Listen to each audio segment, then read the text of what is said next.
Hello everyone, welcome to Merlin's Manor. Today we're going to be looking at my top 5 educational games. Now, one of the requirements to be on this list is first of all that it be a fun game to play, but then the main thing we're going to be looking at as far as the rankings on this is how educational it is. How much it's going to teach, especially if you want to try and use these for maybe your kids to learn some things, would be especially, but also some of these are going to have lots of things for adults to learn as well. And so before we get into that list, though, I want to mention an honorable mention.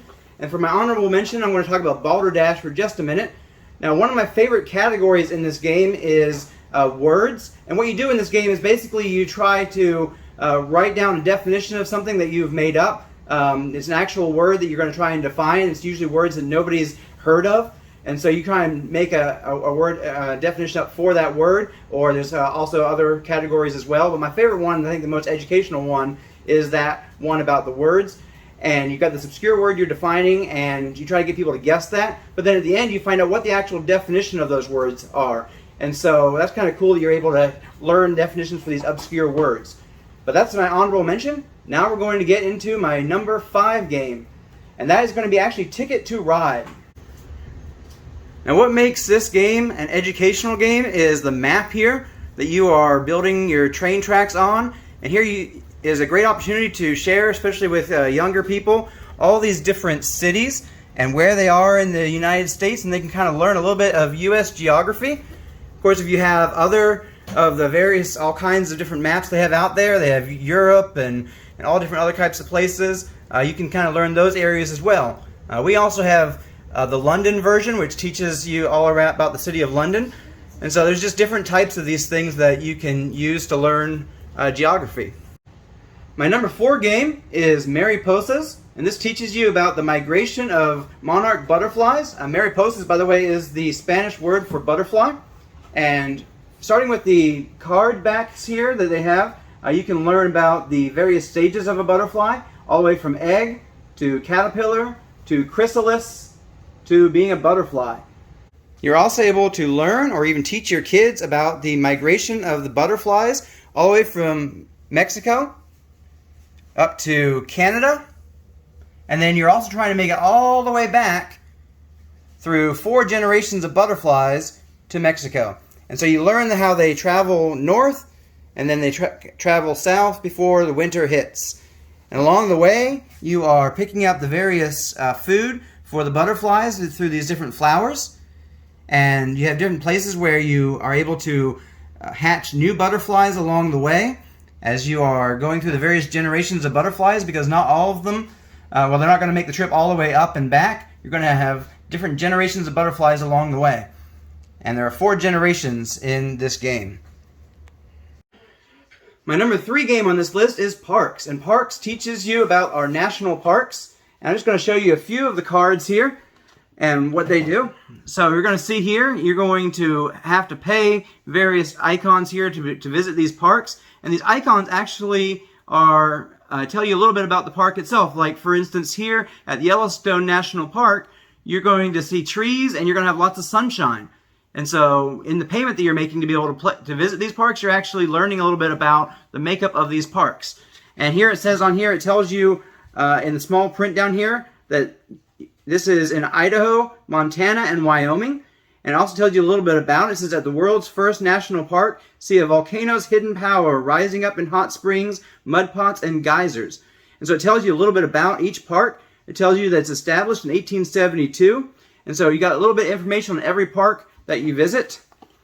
And here we have Yosemite National Park, which you're going to see that there are mountains there and sunshine. And you also have a little bit about that park as well. And that little bit of information you see about each park is going to be down here at the bottom, as well as when it's established is going to be right here. And so you learn a little bit about that as well. Here's one more I want to show you. It's the Everglades National Park. And here you're going to see trees, you're going to see sunshine and water. And so the price you pay there tells you a little bit about the park, as well as what it says in the bottom. It says it's in Florida. 36 threatened or protected species inhabit the park, including the Florida panther and the American crocodile. And just to read you the flavor text here for Yosemite, it says it was like lying in a great solemn cathedral, for far vaster and more beautiful than any built by the hand of man. And that was a quote by Teddy Roosevelt about Yosemite National Park. And so that is parks, number 3 on this list. Moving on to number 2 on this list is trekking the world. And there's a lot you can learn through trekking the world. First, I want to show you the cards of places that you're going to visit. And so let's say you wanted to visit Tabletop Mountain, and you got a great picture there. You got lots of great artwork on all these things. But then on the back, it tells you a little bit about each place that you visit. I'm not going to read these to you. You can read those as you play the game. But we got here's another one in South America. That's Christ the Redeemer. By the way, Tabletop Mountain was in Africa, and you can tell at the top what continent it's in. And then here we got the National Mall in North America. You've got Eiffel Tower in Paris, France. You've got Mount Fuji.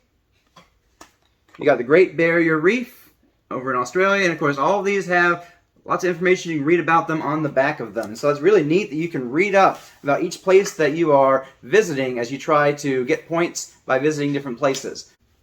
Another great educational aspect about this game is the map, and that it has all the different continents color-coded, so they can learn about, well, 6 out of the 7 different continents. Antarctica isn't represented here, but all the ones that you can generally visit are. And each one has a lot of different locations, as we saw in the card just a minute ago. You want to try and visit all of these places and learn about them.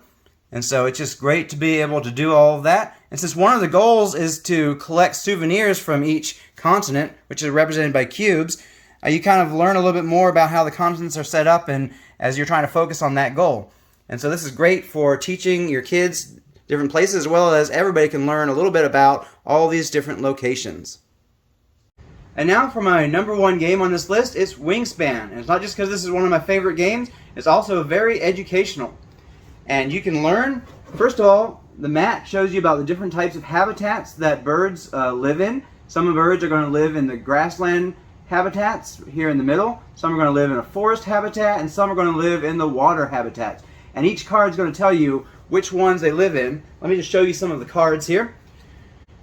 So this first one actually can live in any of the habitats, and that is seen by up here in the corner where it has a picture of each of all 3 habitats. And then right below that tells you the types of food that it eats, as far as at least out of the food that are included in the game. You also can learn about the types of nests that the birds build. And there's a little bit of flavor text on each bird. This one, for instance, the Australian raven, says ravens will cache extra food under debris, in grass tussocks, or in the soil. And that goes along with its power, actually, which teaches you a little bit about the bird in the sense, is that it caches up to 5 food from your supply on this bird, which is actually worth points in the game. But the powers oftentimes relate very closely to something about that bird. And so it's really kind of cool that you see that the reason is written here right in this card, actually, that you have that power is that they tend to hide food there for, I guess, them to come back later on and enjoy that food. And so we got, I just got a few other samples of birds here. I want to go over a little bit about them to show you what kind of things they say on here. This one is a bird that eats berries and nectar, and we see that it's a bird that lives in tree nests, in little hole nests in the trees. Its power is related to the nectar that it eats. It says the bird went viral on the internet as the Dracula parrot. So you learned a little bit about that. Here's a neat one as far as the power is connecting to something you can learn about the bird. This is the bronze cowbird. And this bird, if you'll notice, does not have a nest icon on it. That's because it does not lay its eggs in its own nest. And its power here says, when another player takes the lay eggs action, this bird lays 1 egg on another bird with a bowl nest. So what this bird actually does, and it's even on the flavor text here, it says cowbirds lay eggs in other birds' nests and often break or push out the host bird's eggs. And so this bird doesn't lay eggs in its own nest. It finds other birds' nests and puts that in there, and that's represented by the power that the bird has there, that when another bird has laid eggs, well, now you can go ahead and lay an egg on your bird for that, or on a bird with that kind of nest there as part of that power. Here we have the European goldfinch, and this one is a flocking bird, which is represented by a little flocking symbol where the pink stripe is there. And this bird, you're able to tuck birds under this bird because it's representing birds flocking with that bird. And so that's kind of cool how you see that power relates there. Here we have a common buzzard, and you can pay a rat in order to play this bird because it eats rats and things like that. Or you can also, when you are playing, it says you can instead of paying its cost, you can discard a bird from your player mat and then lay this bird on there as if it had eaten that bird. And so that's something that you can do there, and it kind of shows how some of these birds are actually predatory birds that will eat other birds.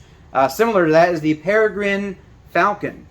And this one, if you'll notice, it has a stick nest. It can lay a couple eggs. You see that as well. But also you see that its power, it says look at a bird from the deck.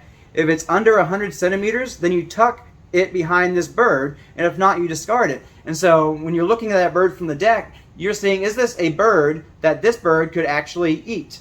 And if it is, well, then you tuck that bird behind there. And so you're able to learn or teach a little bit about birds and their habits that way, and which ones are predatory birds, which ones are flocking birds, and a little bit about that. Here's another predatory bird that and has some, it's the little penguin. If you notice, it has a star nest. That means that either the nest it has various types of nests that it builds, or it's not one of the basic nests on there. And so you can use that in the game as a wild. But here's what I want to look at about this bird. It eats fish, and when it's activated power, you can draw and discard 5 cards from the deck, and for each fish in their food cost, you cash one bird or one fish from the supply on this bird. And so it's basically, its power relates to the fact that it hunts fish, and then you basically put those on the bird as part of, again, victory points towards the end of the game. But it's just kind of neat how you can see all the different things about birds that come into play on this, and that you can learn not just from the looking at the birds themselves and their pictures, but you can learn what kind of nests they live in and build, what kind of food they eat, and even their powers represent a little bit of how they interact with the world. Some of them flocking with one another, some of them eating other birds, some of them eating rats and fish and different things like that, all relate to their powers, right down to that one bird we saw that likes to lay its eggs in another bird's nest. And there's all kinds of cool little nuances there. I can't bring them all out in this video, but as you look at those different cards, you can learn even more about birds and kind of teach your kids some of those nuances as you feel they're age appropriate for them to learn those types of things. Otherwise, they're just subtle gameplay things that you can teach them about later if you don't want to teach them all of those details yet. So there you have it, my top 5 educational games and why they're educational. I hope you've enjoyed this video. Go ahead and get some of these games and try them out with your kids to learn some great things about our national parks, about the world around us, butterflies, birds, and a little bit about geography. If you enjoyed this video, hit that like button, subscribe for more videos, and I'll catch you in the next one.